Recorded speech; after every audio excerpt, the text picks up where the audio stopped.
हर जोखिम से निकल कर फसल आए, सुरक्षित हो जाए। फसल बीमा से हर किसान अब आत्मनिर्भर हो जाए। अब सूखा पड़े या बाढ़ आ जाए, कोई डर नहीं। अब ओले पड़े या कीट पतंगे फसल खा जाए, कोई फिक्र नहीं। अब कैसी भी आपदा हमारी फसल पे आ जाए, क्षति होने पर हमारे दावों का उचित भुगतान मिलता है, क्योंकि हमने लिया है प्रधानमंत्री फसल बीमा। बुआई से फसल कटाई तक हर जोखिम का दावा, न्यूनतम प्रीमियम पर अधिकतम भुगतान का वादा। योजना से हर साल जुड़ रहे हैं 5 करोड़ से ज्यादा किसान। अब आपकी है बारी। नजदीकी कृषि कार्यालय, सहकारी समिति, बैंक शाखा, अधिकृत बीमा कंपनी या जन सेवा केंद्र में स्वेच्छा से करा सकते हैं पंजीकरण। फसल बीमा पोर्टल या फसल बीमा ऐप द्वारा भी किया जा सकता है पंजीकरण। प्रधानमंत्री फसल बीमा योजना, आपकी फसलों का संपूर्ण सुरक्षा कवच। कृषि एवं किसान कल्याण मंत्रालय, भारत सरकार। सब्जी में मसाला ज्यादा है। कितनी बार कहा है कि जितनी जरूरत हो बस उतना ही डाला करो। अरे मुझसे तो ऐसा कभी कभार होता है। और तुम जो हमेशा खेत में अनाप शनाप कीटनाशक डालते हो, उसका क्या? ठीक ही तो कह रही है बहू। देख, खेत में उतनी ही दवा डाल जितनी जरूरत हो। याद रखो, कीटनाशक जहरीले होते हैं। डिब्बे पे लिखी सूचना के हिसाब से ही दवा डालनी चाहिए। पहले फेरोमोन ट्रैप, फ्लाइट ट्रैप, मित्र कीट, जैविक कीटनाशक आदि का इस्तेमाल करें। जरूरत पड़ने पर ही रासायनिक कीटनाशक का इस्तेमाल करें। छिड़काव सुबह या शाम दस्ताने, मास्क और पूरी आस्तीन वाले कपड़े पहनकर करें। हवा की दिशा में छिड़काव करते हुए पीछे जाएं। दवा के डिब्बे, छिड़काव यंत्र सुरक्षित जगह पर रखें। अब कुछ समझे क्या? हाँ, समझ गया मेरी रानी। अब ना करो नादानी। इसने पिला दिया ना तुझे पानी।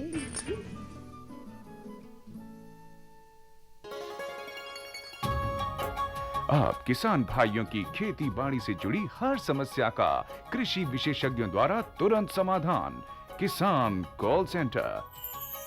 आप भारत के किसी भी प्रदेश में रहते हो, कोई भी भाषा बोलते हो, आपकी समस्या चाहे फसल की बीमारी की हो, खाद की, पशुपालन की या कृषि से जुड़ी नई तकनीक की, अपनी समस्या का अपनी ही भाषा में समाधान पाने के लिए आप देश के किसी भी कोने से डायल करें 1551। विशेषज्ञ द्वारा आपको दी जाने वाली ये सलाह बिल्कुल निशुल्क है। ये सुविधा प्रातः 6 बजे से रात्रि 10 बजे तक निशुल्क उपलब्ध है।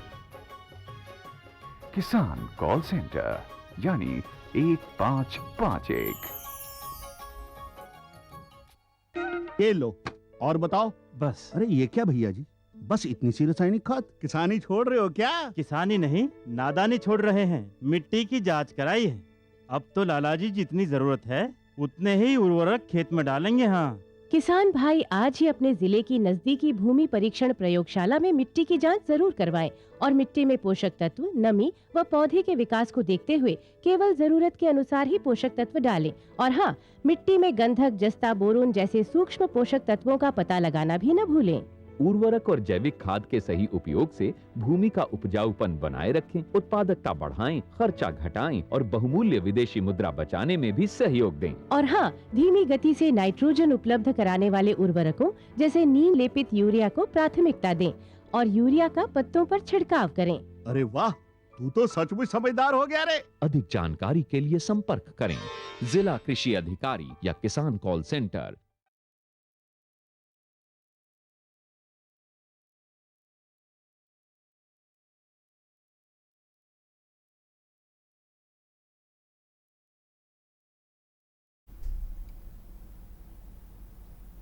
कृषि दर्शन देखिए जम्मू किसान भाई बहनी मल्ला राम राम। संगवारी हो, आज चर्चा के विषय है कृषि दर्शन में जल प्रबंधन के महत्व। और ये विषय में आज चर्चा करे बर हमारे बीच में आए हैं डॉक्टर ए.एल. राठौर जी। नमस्कार। अधिष्ठाता कृषि महाविद्यालय एवं अनुसंधान केंद्र महासमुंद। राठौर साहब, आपके स्टूडियो में स्वागत है। किसान भाइयों को नमस्कार। संगवारी हो, जल के महत्व हमेशा रहे हैं।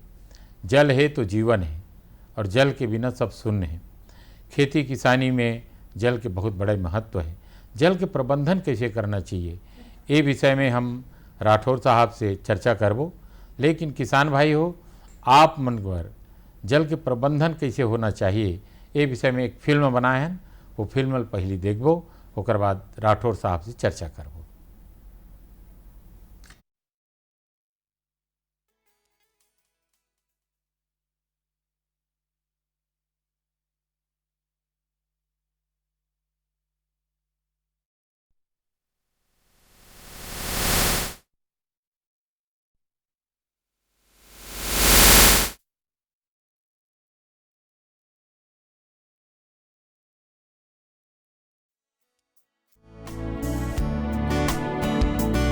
जल प्रबंधन कैसे करें, इस बात की कल्पना मात्र से ही हम रोमांचित हो सकते हैं कि यदि हमारे राज्य के किसान वर्ष में 2 फसल लिया करें तो राज्य आर्थिक विकास की कैसी ऊंचाइयां तय करने लगेगा।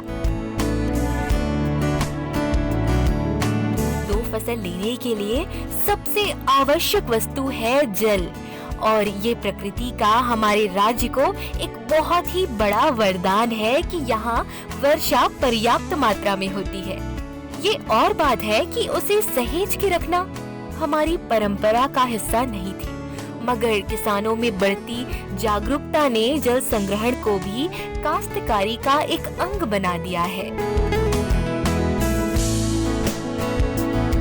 इंदिरा गांधी कृषि विश्वविद्यालय की बात करें तो वे हमेशा से ही जल संग्रहण के अनुपम उदाहरण को लोगों के सामने प्रस्तुत कर रहे हैं, लोगों को जागरूक कर रहे हैं। वर्षा काल के जल संरक्षण, संग्रहण और संवर्धन वहाँ एक आवश्यक प्रक्रिया के तौर पर किया जा रहा है। जल का संरक्षण हर तरह से इंसान के लिए जीवनदायिनी साबित होता है, क्योंकि जल हर रंग और हर रूप में मानव जीवन के काम आता है। जल का मूल रूप पीने के और उसका परिवर्तित रूप अन्न के रूप में हमारे सामने आता है।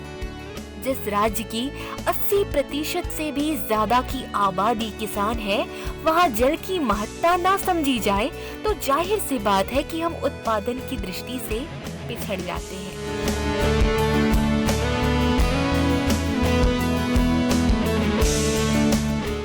हरगिज नहीं है कि जल का संरक्षण और संवर्धन सिर्फ किसानों की ही जिम्मेदारी है। ये तो सभी का मौलिक धर्म है कि वर्षा के बहते हुए पानी को रोका जाए। शहरी जन आधुनिक विधि अपनाकर वर्षा के जल का संरक्षण कर सकते हैं।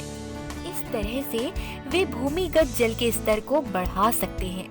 वाटर हार्वेस्टिंग अपनाकर वे कृषि प्रधान छत्तीसगढ़ राज्य को और भी सौभाग्यशाली बना सकते हैं, जैसे कि इंदिरा गांधी कृषि विश्वविद्यालय कर रहा है और अन्य लोगों को भी इस पक्ष में जागरूक करने का कार्य कर रहा है कि जल संरक्षण हमारी प्रकृति के लिए, पर्यावरण के लिए, हमारे राज्य के लिए कितना ज्यादा महत्वपूर्ण है।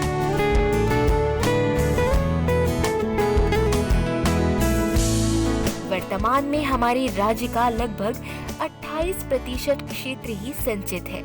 इस समस्या का उपाय हमारे हाथों में ही है किसान भाइयों। पूरी कोशिश की जानी चाहिए कि खेत का पानी खेत में ही रोका जाए। गांव-गांव में नए तालाब निर्मित किए जाएं, ताकि जल का संरक्षण हो, जल का संग्रहण हो। खेत और खेत के ऊपरी भूभाग में डबरी का निर्माण किया जाए, जिससे कि भूमि का जल का स्तर सुधरेगा और साथ ही साथ बहुत दिनों तक की जल की उपलब्धता सुलभता के साथ हमारे किसान भाइयों को भी मिल पाएगी। नदी और नालों में स्थायी और अस्थायी बांध बनाकर वर्षा के बहते हुए जल में अवरोध उत्पन्न करके उसे रोका जाना चाहिए, ताकि रुका हुआ ये जल अवर्षा के दिनों में, यानी जिन दिनों बारिश नहीं होती है, उन दिनों में सिंचाई के काम में आए और भूजल स्तर को भी ऊंचा किया जा सके।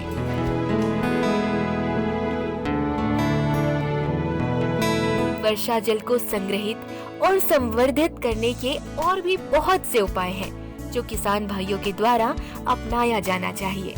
किसान भाइयों को चाहिए कि वे 2 खेतों के बीच मेड़ के बजाय नाली बनाएं।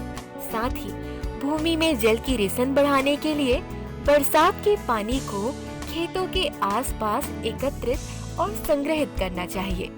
खेतों में आर्द्रता, नमी और भूमि से सूक्ष्म वाहिनी कैपिलरी में जल प्रवाह को बनाए रखने के लिए पोखर बनाएं। खेत की नालियों को पोखर से जोड़ें। पोखर में जल के रुकने से भी भूमि जल स्तर में बहुत तेजी से बढ़ोतरी होती है। 1 एकड़ खेत में 2-3 पोखर बनाए जा सकते हैं। पोखर में जल के आवक और निकासी की व्यवस्था करें। सड़क के दोनों ओर पोखर, स्वेल, उथली क्यारियां पानी को रोकने और रिसन को बढ़ाने में सहायक होते हैं। इससे पेड़ पौधे तेजी से बढ़ते हैं, जिससे हरियाली भी बढ़ती है।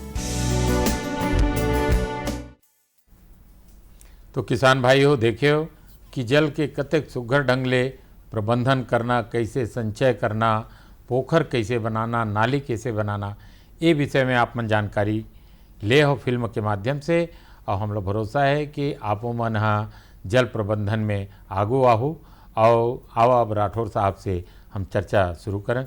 राठौर साहब, आप बताते हो जैसे हम फिल्म में देखे हैं, लेकिन हमार किसान भाई मन हाँ जल प्रबंधन के क्षेत्र में आत्मनिर्भर बने।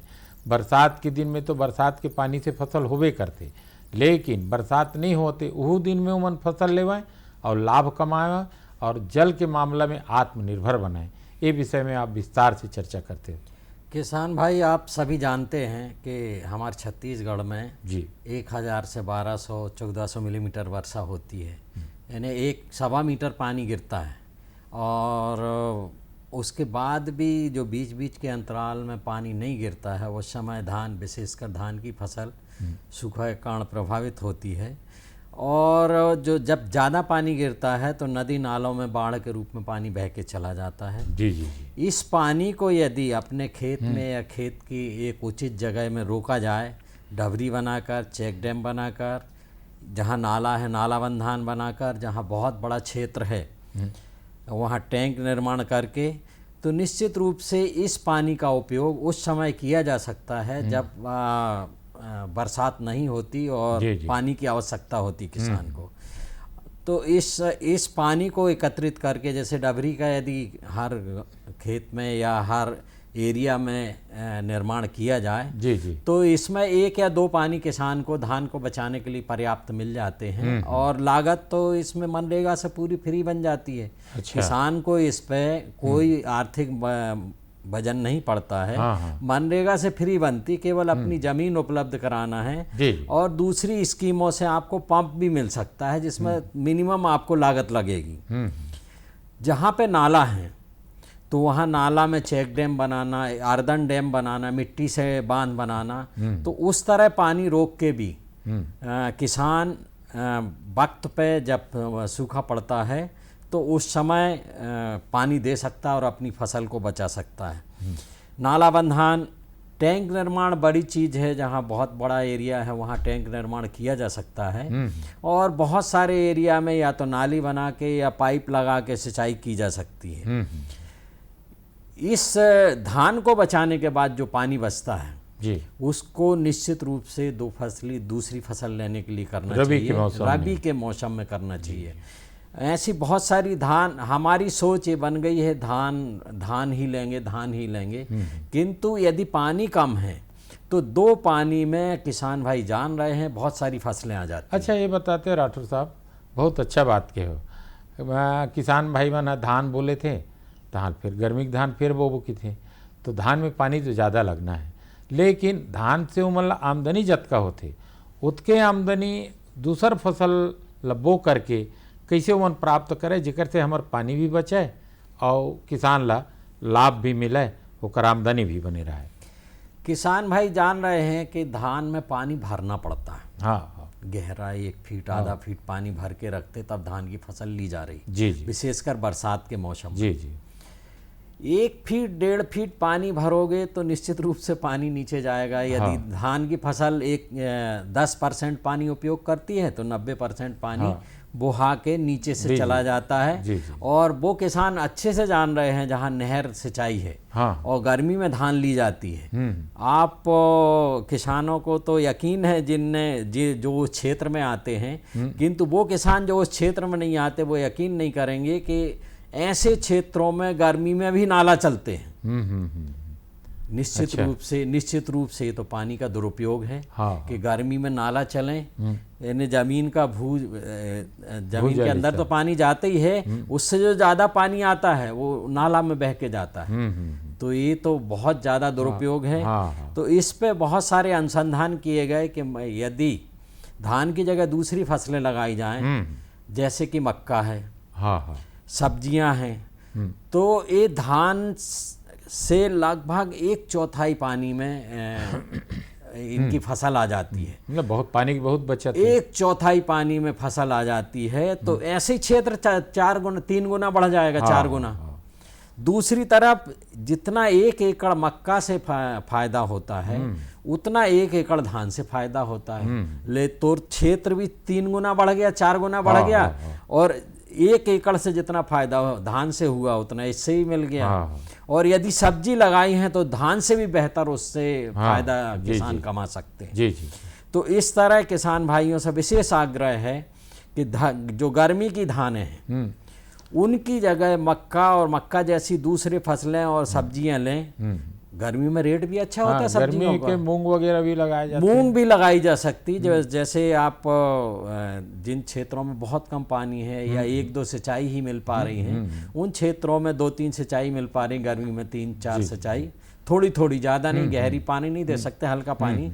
तो निश्चित रूप से मूंग भी लगाई जा सकती है। और मूंग में थोड़ा उत्पादन कम मिली, किंतु मक्का और सब्जियों में बराबर, धान के बराबर उत्पादन मिली। और क्षेत्र भी बढ़ी। अभी 1 एकड़ में धान लगा थे, किसान 4 एकड़ में उतने ही पानी में मक्का लगा सकता है, 4 एकड़ में उतने ही पानी में सब्जी लगा सकता है। तो निश्चित रूप से उसको ज़्यादा फायदा होगा। अच्छा राठौर साहब, आप बताते हो जैसे डबरी निर्माण, हम फिल्मों में भी देखें कि टार बांध निर्माण, नाला बांध निर्माण, जिसे किसान के 2 एकड़ खेत है तो कतका में वो डबरी बनावे और डबरी से कतेकन लाभ हो सकते होला? किसान भाई अच्छे से जान रहे हैं, आजकल तो डबरी बड़ी कॉमन हो गई है, कोई नई शब्द नहीं बचा है। जी जी जी। और ये पिछले 2 दशकों में इस पे काफ़ी काम हुआ है। ये आपके नरवा घुरुआ बारी, इसमें और ज़्यादा काम हो रहा है। नाला के नवीनीकरण करना, और सफाई करना। तो डबरी बनाने के लिए जो आपका खेत है उसके निचले पोर्शन में डबरी बनाई जाती है, ताकि बरसात का पानी बहा के आपकी डबरी भर सके। और इसमें क्षेत्र जो लगता है ढलान के आधार पर है, 10% से 20% क्षेत्र। यदि ढलान ज़्यादा है तो निश्चित रूप से एरिया बढ़ जाएगा, या एरिया कम हो जाएगा। ढलान के आधार पर ऊपर नीचे क्षेत्र होगा। तो 10-15% क्षेत्र में यदि आप 2 मीटर 2.5 मीटर गहरी डबरी बनाएं, तो इससे निश्चित रूप से आप धान को सूखा से बचा पाएंगे। और कम से कम 1 पानी आपको उपलब्ध हो जाएगा, जिसमें चना, अलसी और इस तरह की फसलें धान काटने के बाद। अच्छा, जो डबरी है उसमें कुछ इसे भी मछली पालन वगैरह भी किसान कर सकते हैं? ये एक्चुअली मछली पालन अकेला नहीं, किसान जिनके यहाँ पानी रुकता है, जिन डबरियों में पानी रुकता है, यानी लंबा समय तक, लंबा जनवरी-फरवरी तक जाता है, जनवरी तक भी जाता है, तो वो डबरी में मछली तो पालन करता ही है। डबरी के आजू बाजू सब्जियां भी लगाता है, केला भी लगाता है, और पपीता भी लगाता है, और ऐसी बहुत सारी चीजें लगाता है। यदि वो उस पानी को जो मिला है, उसको पानी बचा हुआ है, उसमें यदि पॉलीथीन की लाइनिंग कर ले, अच्छा, जमीन के नीचे साइड को, और ड्रिप की व्यवस्था कर ले, तो निश्चित रूप से मार्च तक इसमें फसल ले सकता है। तो 2 फसली बहुत बढ़िया लेगा। और जो मछली मिल ही वो अतिरिक्त मिल ही। तो किसान भाई हो, देखे हो कि अभी राठौर साहब बहुत महत्वपूर्ण बात बताई से कि 2 एकड़ अगर छोटे किसान हैं और वो छोटे किसान डबरी बना लाए, तो केला लगा लाए, सब्जी लगा लाए, मेड़ के उपयोग भी हो गए, पानी के उपयोग तो सब्जी और फसल बर हो गए, और मछली से अतिरिक्त आमदनी, यानी आत्मनिर्भर एक डबरी के और पानी बचाए से हो सकते। राठौर साहब, आप हमला बताते रहे हो कि चेक डैम या नाला डैम या नरवा में चेक डैम बना, तो वो लोग कैसे ढंग के बांधना चाहिए, ओकर कुछ वैज्ञानिक आधार है का?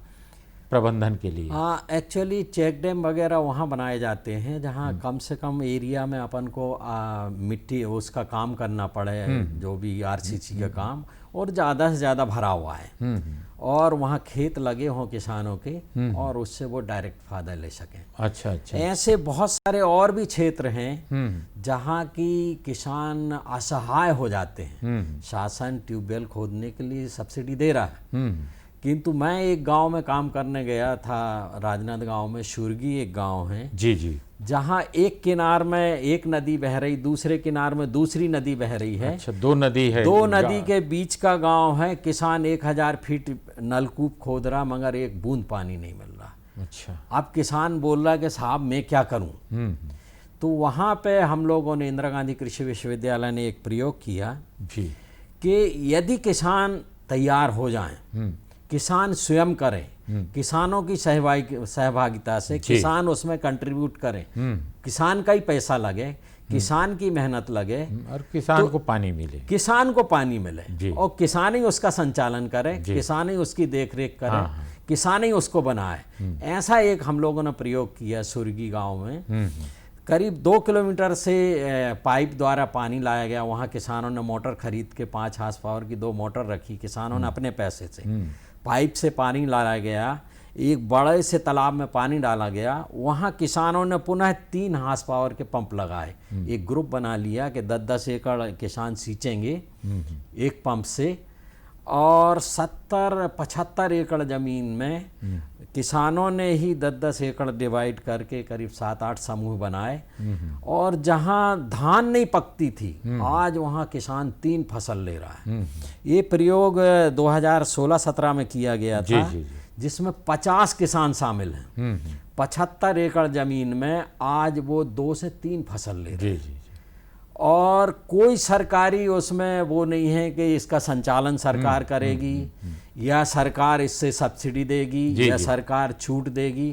किसान अपना टैक्स वसूल करता है, किसान पानी का चार्ज वसूल करता है। उनने मान लो धान में रख लिया कि हम 1500 रुपये एकड़ लेंगे या 2000 रुपये एकड़ लेंगे, धान लगेगी बरसात में, तो 2000 रुपये एकड़ उनने इकट्ठा कर लेते, एक बैंक खाता खोल लिया, एक प्रेसिडेंट बना लिया और दूसरे मेंबर बना लिए और उससे उसका संचालन कर रहे हैं। दूसरी फसल जैसे उनको मान लो चना लेता है या गेहूं लेता है, धनिया लेता है, सब्जियां लेता है, तो उसके हिसाब से उन्होंने रेट तय कर लिए कि इतना साल इस फसल का 1000 रुपये अलग से लगेगा। तो इस तरह उस सोसाइटी के पास, अब वो सोसाइटी बन गई है, 5 साल से चल रही है। ऐसा मैंने भी कहीं उदाहरण नहीं देखा, सामान्य तौर पे ये देखा जाता हमारे छत्तीसगढ़ के लिए और छत्तीसगढ़ के किसान भाई के लिए सुरगी गांव में जो किसान मन के सहयोग और ओकर मन के एकता और एकजुटता और सब मिल कर के एक बड़े से बड़े काम ले, जैसे जी हाँ 1000 फीट बोर में पानी नहीं निकलत रही से आज वो दोनों नदी के पानी के उपयोग करीन। और ऐसन राठौर जैसे वैज्ञानिक अधिष्ठाता मन के सहयोग से मिले। राठौर साहब, आप मन जाए के बेरा तो हो गए, लेकिन हमारे किसान भाई मन ला आप संदेश दो कि पानी कैसे बचावन। किसान भाई सभी जानते हैं जल ही जीवन है। धान में ज़्यादा बहुता पानी ना दें, जहाँ पे नलकूप हैं वहाँ संभवतः धान ना लगाएं गर्मी की जी, दूसरी फसलें लगाएं और पाइप से सिंचाई करें तो मेरे ख्याल से बहुत पानी बचेगा। और कोशिश करें कि आपका क्षेत्र 2 फसली हो जाए, उसके लिए जो भी आवश्यक हो वो पानी की व्यवस्था करें। जी धन्यवाद। हाँ राठौर साहब, आप आज हमारे किसान भाई मन ला बहुत महत्वपूर्ण जल ही जीवन के विषय में, ओकर प्रबंधन के विषय में विस्तार पूर्वक जानकारी देकर आप लोग बहुत बहुत धन्यवाद। और किसान भाई हो, राठौर साहब के बात ला धरिया और जल प्रबंधन करके आत्मनिर्भर बनिया और खेती किसानी अच्छा से करिया। तो जाए के बेरा जम्मू किसान भाई बहनी मन ला राम राम।